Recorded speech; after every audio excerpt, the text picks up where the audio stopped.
Medics hospital Lucknow ने press conference के दौरान बच्चों में बढ़ती विकासात्मक देरी की समस्या को ध्यान में रखते हुए विशेष चाइल्ड डेवलपमेंट क्लिनिक की शुरुआत की घोषणा की है।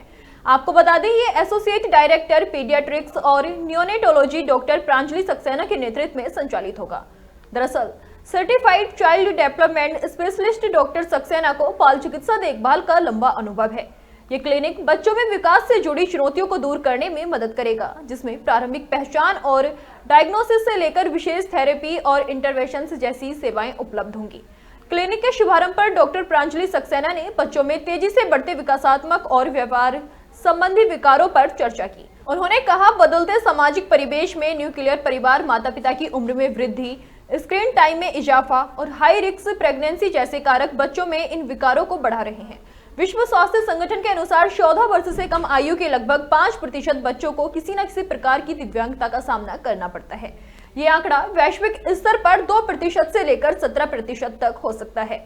डॉक्टर सक्सेना ने बताया कि इन देरी के कारण आनुवांशिक, पर्यावरणीय या प्रारंभिक बचपन की बीमारियां और कुपोषण से भी जुड़े हो सकते हैं। उन्होंने कहा, कोविड महामारी के बाद वर्चुअल ऑटिज्म के मामलों में वृद्धि देखी गई है, विशेष रूप से 3 वर्ष से कम उम्र के बच्चों में।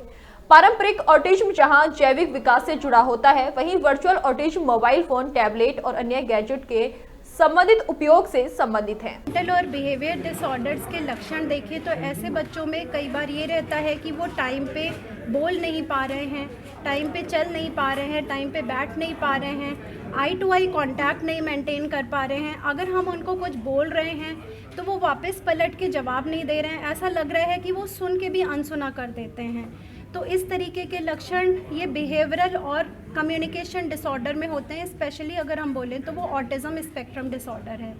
या फिर कई बार बच्चों में देखा गया है कि बहुत ज़्यादा हाइपर एक्टिविटी है। बच्चा ऐसा फील हो रहा है कि उसके अंदर कोई बैटरी फिटेड है, उसको हम रोकना चाहें तो वो रुकता नहीं, कभी इधर भाग रहा है, कभी उधर भाग रहा है। तो ये सारे लक्षण अगर हम जल्दी से जल्दी इनको आइडेंटिफाई करें तो हम इनको टाइमली इंटरवीन कर पाएंगे। क्योंकि जब हमारा ब्रेन ग्रो कर रहा है तो जो शुरू के 3 साल हैं वो बहुत ही इम्पॉर्टेंट टाइम रहता है।